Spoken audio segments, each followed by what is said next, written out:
All right, guys, welcome back to episode 2 of the Adoptology. Today, I have my dad on the podcast. I'm so proud of you for doing this. You so proud of me for doing this? Yeah, I think the adoptology idea I think it's profound. I think it's a need. I'm proud of you for doing this. Took a lot. I was very stubborn about doing this because I've been asked to do this for years now. So here we go. Let's get into it.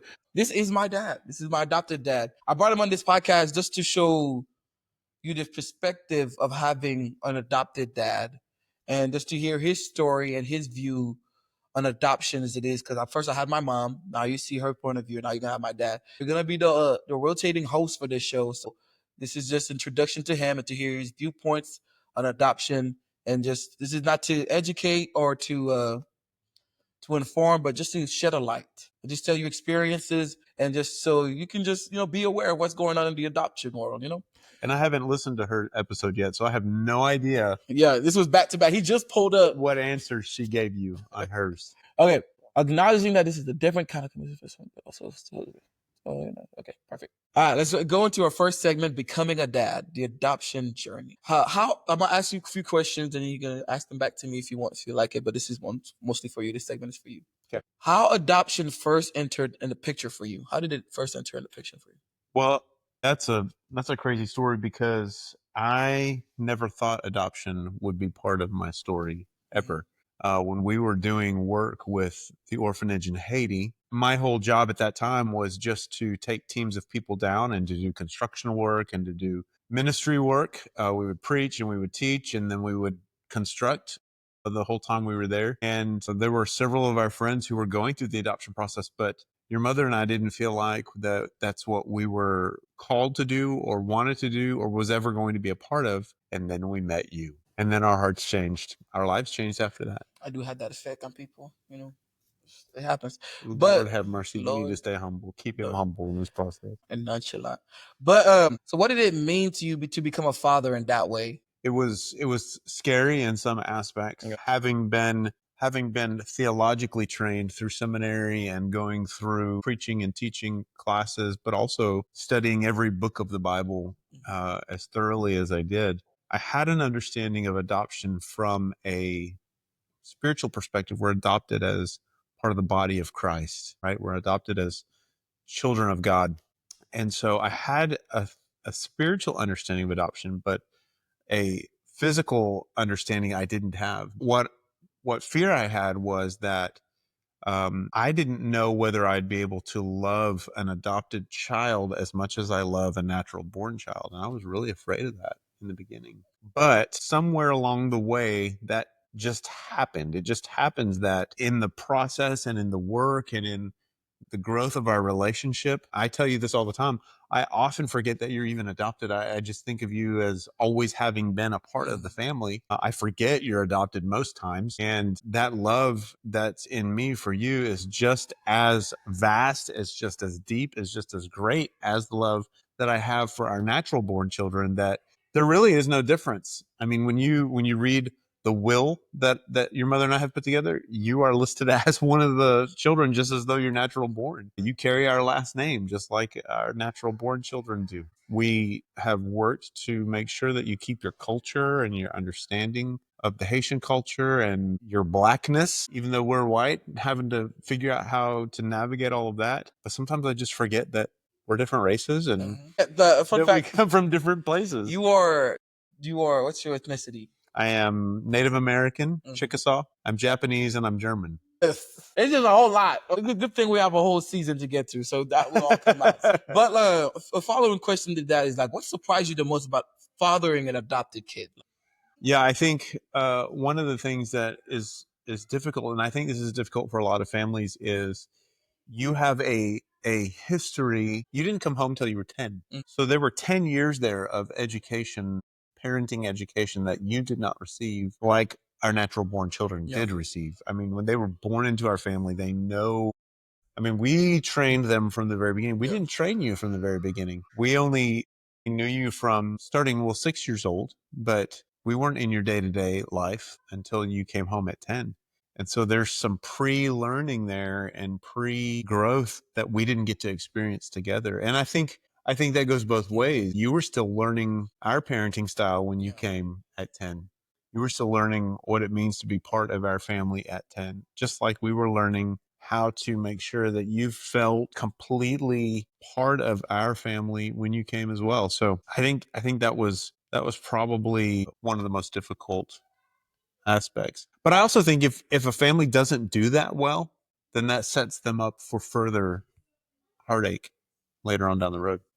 Yeah, that's real. That's real. Okay, so this next segment we're about to enter to is this one is just made for him. You probably not gonna see this again, but it's raising a black son as a white man. This man is not a white man, as you just found out, but it's what we have here.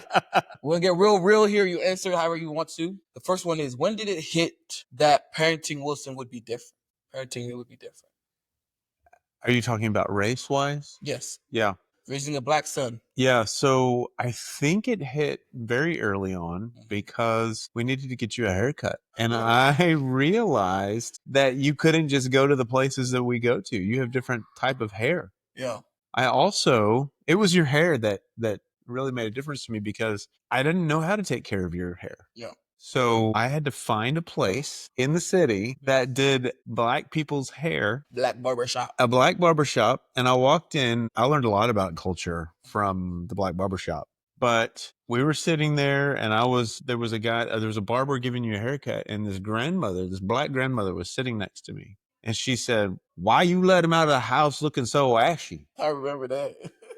I said, "What do you mean?" She said, "His skin is dry. He needs some shea butter." I said, "What is shea butter? Did I get that at the grocery store?" She said, "It's just lotion. He needs some lotion on his skin. Don't let him go out all looking all ashy." I said, "Yes, ma'am."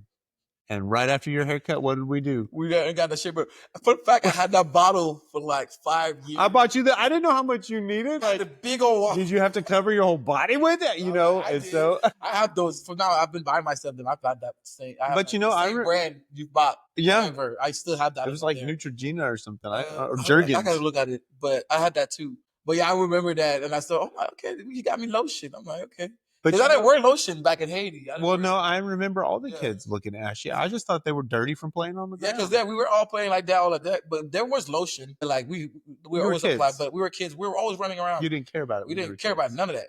We barely left. But now look how you glow. Yeah. Now I got baby oil. I got lotion. I see. I didn't know any of that because I don't use that. Yeah. And my kids don't use that. Now, Yeah. my girls probably use it more than we do, but Yeah. Okay, this following one is, what conversation did you feel unprepared for? No, this transparent. We want full transparency here. There was one conversation I was completely unprepared for, and it has to do with cleaning yourself in a way that I don't have to clean myself because we're different when it comes to that. And you got an infection. Yeah. And you told me it burnt really bad when you peed. Yeah. And I was like, I didn't understand. So when I took you to the doctor said, "Well, you didn't teach him how to clean?" Like, I don't have to do that. I'm not. Oh, yeah, I remember that. That was when I was like, I'm that way. And so I had to make the doctor teach you how to do that. Yeah. I had to learn, but I didn't know. Yeah. And so I had a surgery that you didn't have. And so that was something I was completely unprepared for that conversation. Oh, yeah, that's real. Okay. If any of y'all with adopted kids, especially transracial from a different country, look out for that. Yeah. We're not all circumcised, okay? You said it. Of course, it's transparency. You said we are gonna be completely transparent in this podcast. This is to touch every base of adoption, so get ready to be uncomfortable. Okay, this follow on is, how did he learn? Like, how did you learn to show up where you fell short? Like, how did you learn to show up for these parts of the adoption of raising me that you didn't have to do before? Listen, my leadership style in my job and even when I was in ministry, my leadership style is discipleship based. I always feel like people just need to learn. It's okay to fail as long as it makes you better and you learn in the process. And so every time I felt like I made a mistake in our growth together, I had to look at it not as a failure, but as a learning opportunity so that I could do better the next time. If I was told by a grandmother that you were ashy and needed lotion, I was going to do everything I could do not to let you appear ashy in public. If my hair cutter was not the hair cutter you needed, I was going to find you a place to get your hair cut. If I had to learn different methods of cleanliness. I had to learn those things because I wanted what was best for you, not what's best for me. What's best for me doesn't apply to what's best for you. And so I needed to, that's the only way to get better in that, is to learn where I don't know. You don't know until you don't know. And then you don't know what you don't know until you don't know. But if that's true, Yeah.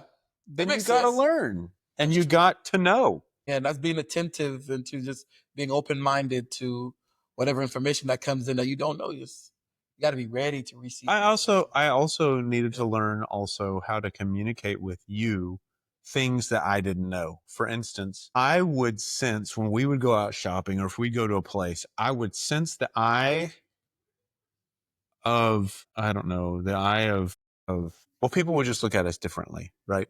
They didn't know why you were with our family, but their eyes would be on you more in stores, especially if you were wearing a hoodie or you had a hood over your head or you were touching everything down the aisles, So like, how did you handle that? used to do. I really had to talk with you when we were at home to say, look, this is what I think Black people experience in public, and you need to be careful. You need to watch out for these things. Don't change who you are, but just know that this is the accusing eye that people may have on you because of your skin color. And so I just wanted you to be aware. I didn't want you to change anything. I didn't want you to become white. I didn't want you to change the clothes you were wearing or the hairstyle you had or the music. Well, we did shave your head one time because Oh my gosh. you didn't know how to care for that. And I didn't know how to care for that. That's a canon though. I'm starting to notice that's a canon event that everybody has to go through to learn to start taking care of their hair better. Well, there was stuff in your hair. We were like, how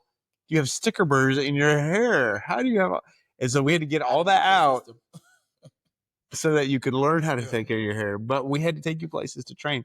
All of that is all about, like, we all had to discover this together. Thankfully, you were patient enough with us to do that. And we had the forethought to know we don't know everything about raising a Black kid. And we have to learn these things without you losing who you are. But that bald head, they shaved my hair during the winter. It was cold, bro. Keep in mind. And you're from Caribbean. Yeah. Caribbean. You're Caribbean blood. Caribbean.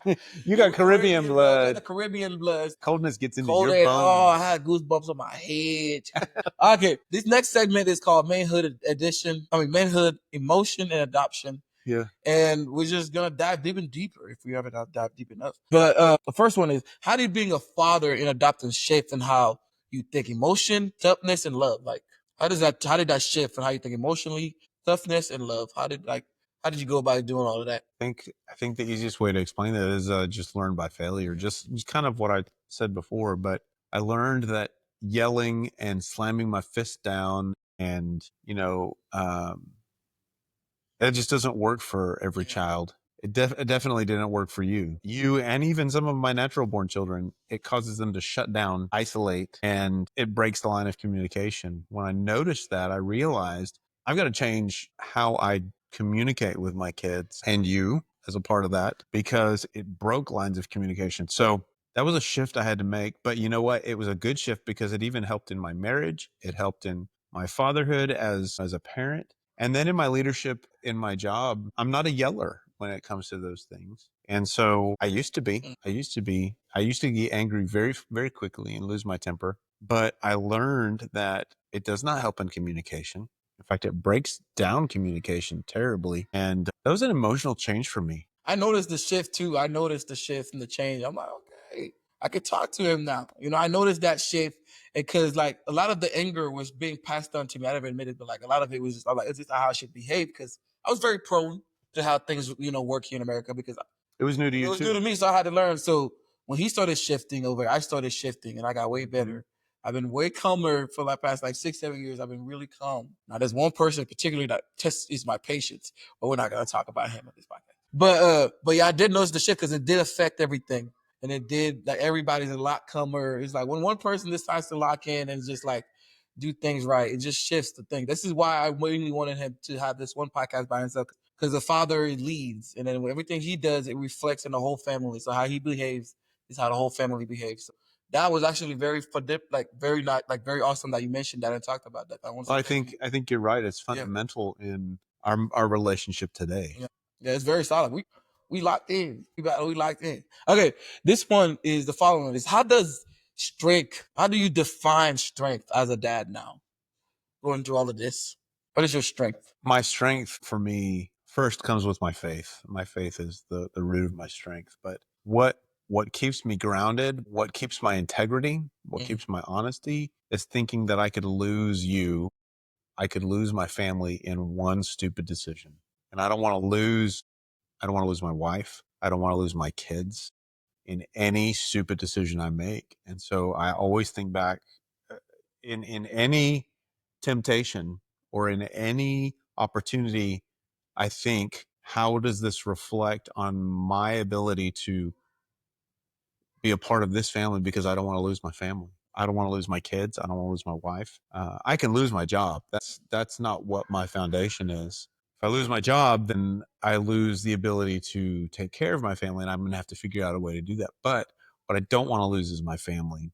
And so that's what keeps me grounded and in my strength. I want to be able to fight off the bears. And so um, I feel like spiritually I swing a sword, and I need to physically swing a sword. That's why I work out, because I think maybe in heaven I'm going to swing swords, and I want to be strong enough to do that. But I need to be able to do that for you all. I need to be able to slay the dragons that are surrounding you all, whether it's physically, emotionally, mentally, or spiritually. That's strength. But I got to take care of myself in order to do that. Actually put very nice. Okay, that was awesome. Message. Okay, this segment is when I have guests on this segment, it's for them to ask you any questions they may have. It could be a guest who it could be a dad or a son or a daughter asking you questions like, "What should my dad behave like? Was this normal? Was you know?" But we don't have a guest here today, so we're just gonna ask you this one question. This is called Ask Brian segment. Okay. I'm ready. What would you say to a man who's about to become an adopted father, especially if he's adopting a child of a different race? What does he need to understand about fatherhood that no one told you? I think that there's no manual for this. There's no handbook that says these are the steps to solve this puzzle. There's no manual that says this is how you put together an adoptive relationship. It's fluid. And the first thing is, don't remove the culture of the child you're adopting, even if you're the same race. They come from a completely different culture than you. Don't remove that culture. Take into account the importance of that culture in that child's life. It may be a bad history coming into your family. That child may come out of abuse. That child may come out of trauma. That child may come out of other sections of life that you've never experienced. That's part of what's made them who they are today. So don't discount their experiences coming into your family. The second thing is, don't expect them to adapt like that into your family. It is a growing process, and you're going to have to change as much as they will change in the process. And so there has to be enough grace and enough patience and enough love to those times that become very difficult and very hard. If there's not enough love and not enough patience and not enough grace, you're going to break the relationship, and it's going to be worse than it was before you went through the adoption process. You have got to spend the time honing in that relationship, and it's going to cost you emotionally. It's going to cost you spiritually and physically and financially and mentally. It's going to cost you to do that. But that's the whole reason you're going into this. That's the whole reason God's called us into this, for the kids.